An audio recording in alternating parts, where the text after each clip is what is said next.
pelo Talibã no Afeganistão. Essa última vez que eu estive agora, acabei de voltar, voltei há poucas semanas, a gente foi sequestrado, mas ao mesmo tempo bem tratado durante 8 horas pelo Talibã.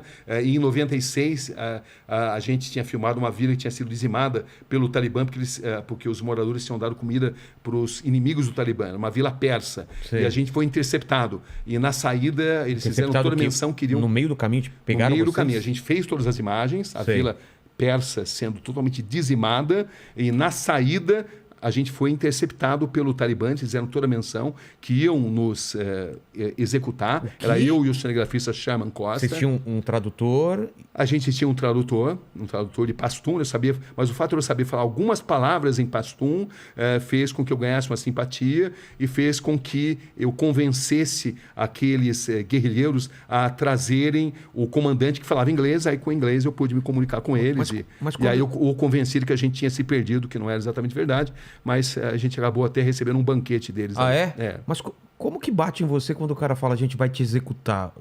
Porque olha, eles não falaram vamos executar, mas eles apontaram a arma pra gente. Algumas imagens a gente até conseguiu fazer disso.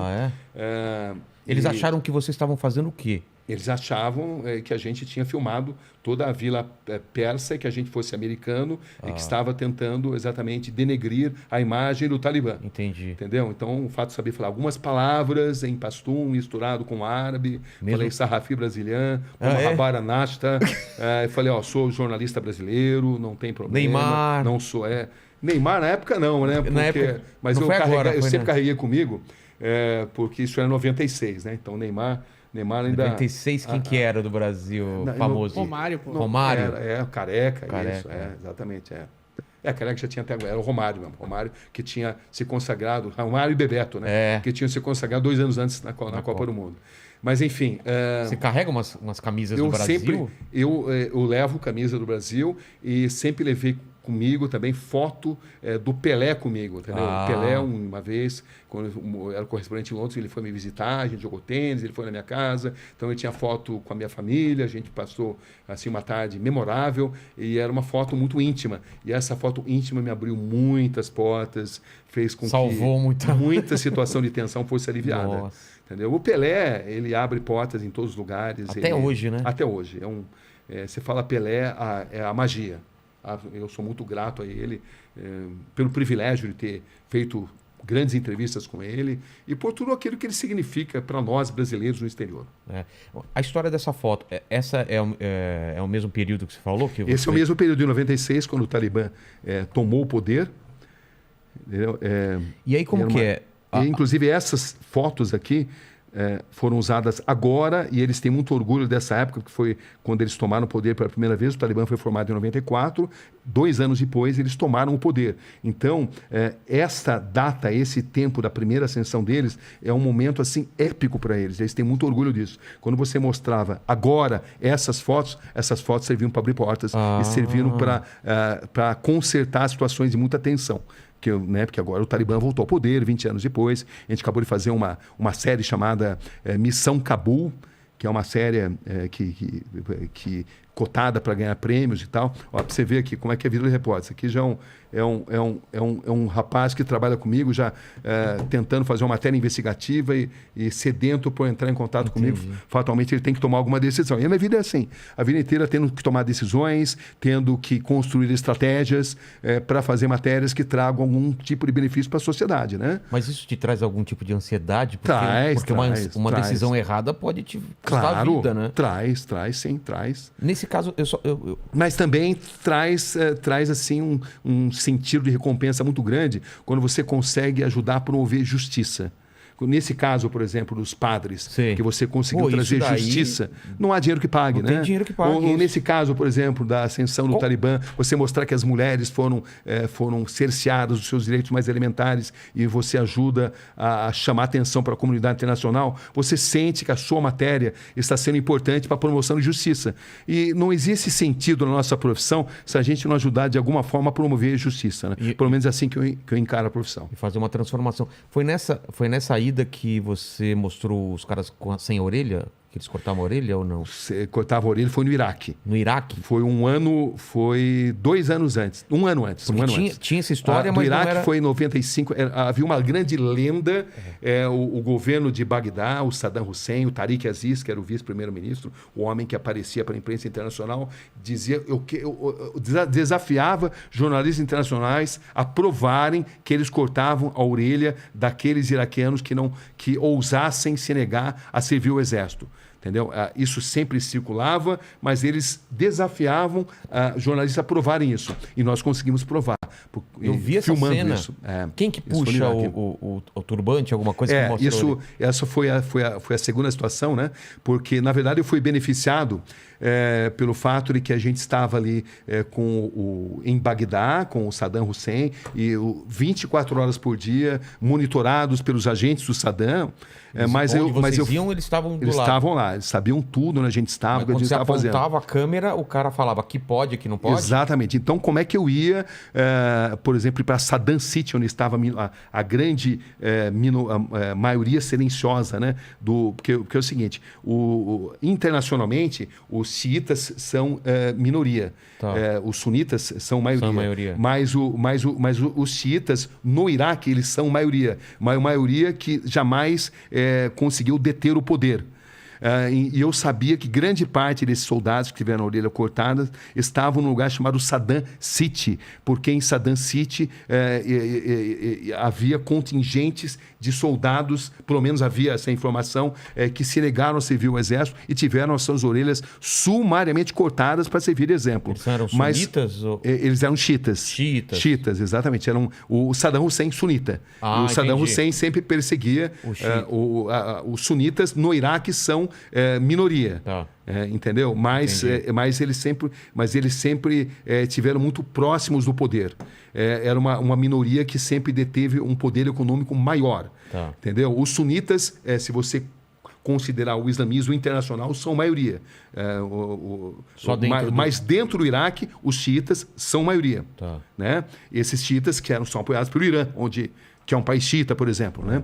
Bom, mas enfim, e a gente tinha que ir para Saddam City, onde estavam os soldados. Eu sabia que haveria uma grande chance. Mas como é que eu ia fazer para ir sendo seguido dia e noite pelos soldados do Saddam Hussein? Aí como é que eu consegui?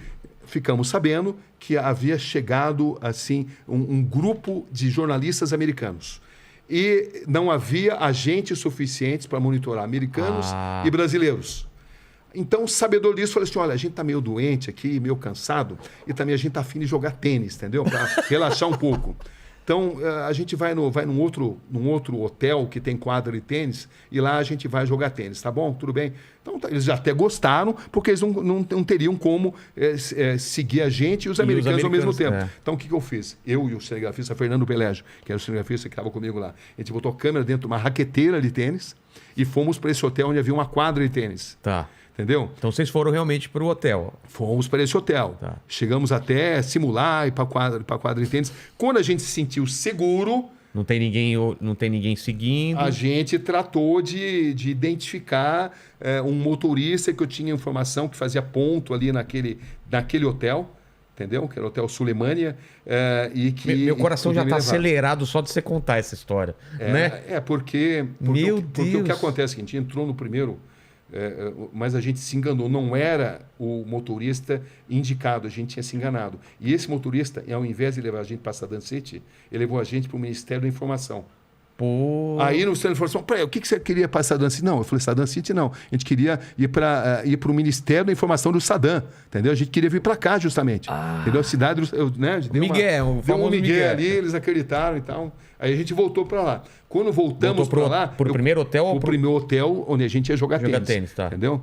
E aí, nesse hotel, eu consegui finalmente achar um motorista que eu tinha indicação, que falava inglês, era jovem e que tinha insatisfações em relação ao regime e que estaria disposto a assumir o risco. Precisaria ser alguém que é disposto a assumir o risco. Descoberto, morto, né? Exatamente. Então, eu acabei descobrindo esse motorista e ele nos levou para Saddam City. Só que levar no Saddam City, eu lembro que a gente levou pedrada, porque estrangeiros eram mal vistos ali, mas o fato é que uma hora depois de a gente ter chegado lá, a gente conseguiu finalmente descobrir um soldado que teve a orelha cortada, eu fiz a entrevista, ele contou pormenorizadamente por que a orelha tinha sido cortada sem anestesia, justamente porque ele não tinha servido o exército. E aí, para você ver como é que são as coisas, né? A imagem que você viu, que a gente estava na confluência do rio Tigre e Eufrates. 3 dias depois... Não é desse dia. Não é desse dia. Não é outro dia depois, a gente estava na confluência e eu notei que tinha ali o barqueiro que não tirava o turbante de jeito nenhum. Aí eu cheguei nele lá e eu falei, fiz um sinal, a hora que o tradutor, que era ligado ao regime do Saddam Hussein, estava distante, entendeu? Porque a gente foi para o meio do rio, e o tradutor ficou lá. Eu falei que eu precisava fazer uma passagem e o barco não cabia mais gente.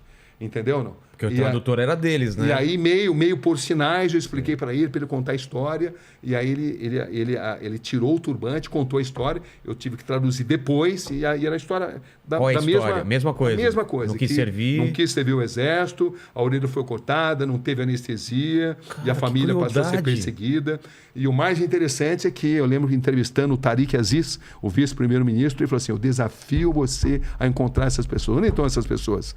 Mas eu não podia falar, eu acabei de filmar. Porque se eu falasse isso, eles iriam revistar, confiscar. E eu queria ainda ir para a cidade, arrasá-la pelas armas químicas do Saddam Hussein. Claro. Só que essa cidade arrasada pelas armas químicas do Saddam Hussein estavam no norte do Iraque. Sei.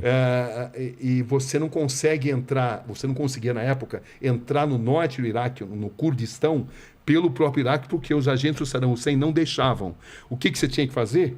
Você tinha que sair do Iraque, ir para a Jordânia, da Jordânia ir para a Turquia, e da Turquia você conseguia, ali pelo sul da Turquia, lá por Diyarbakir, que é um grande reduto, né, ali dos curdos, você conseguia entrar por ali numa área que era mais monitorada pelos curdos do que pelos próprios agentes do Saddam. Mas para você entrar ali, você precisava de um visto.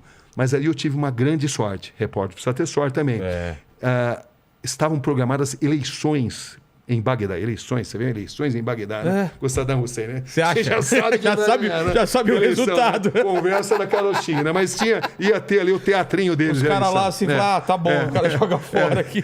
Você não vota no Saddam, você vai pro paredão, né? Exatamente assim. Mas enfim, mas o fato de eleições, eu falei assim, olha, eu preciso, o seguinte, a gente já tem um bom material, e a gente precisa ir para a Jordânia, porque a gente precisa mandar o material pela Jordânia.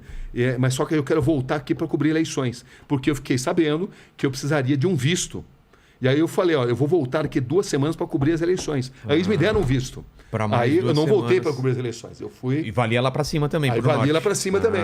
Você vê, é uma coisa até interessante, né? Porque valia para cima, mas não era os agentes do Saddam Hussein, eram uma dessas coisas loucas da política internacional, como agora no Afeganistão. Para você entrar no Afeganistão nesse momento, você passa por um posto do ex-governo afegão que foi deposto, mas para você, mas acontece que os paquistaneses só deixam você entrar no Afeganistão com autorização de um governo que foi deposto, que não existe mais. Que doideira! E era a mesma situação ali, lá no Iraque também. Você tinha que ter um visto, embora você soubesse que não seria fiscalizado pelos próprios agentes do Saddam Hussein, porque eles não controlavam aquela área. Era parte do Iraque, mas era uma área controlada por 3 diferentes grupos de curdos.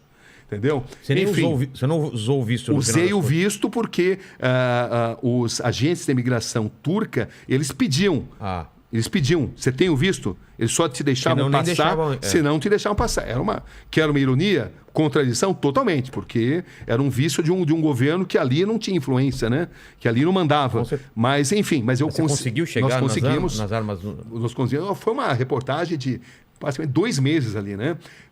Entre a parte controlada pelo Saddam Hussein e a parte não controlada. Fez toda a volta. Toda a volta, mas por quê? Eu queria entrar, porque eu queria ir na cidade que tinha sido arrasada pelas armas químicas do Saddam Hussein, que o governo também contestava, dizia que isso era mentira, que não era culpa deles, que era o Irã, né? O Irã que na época tinha a grande guerra entre Irã e Iraque, então eles culpavam os iranianos pelo que tinha acontecido, pelo uso de armas químicas, inclusive,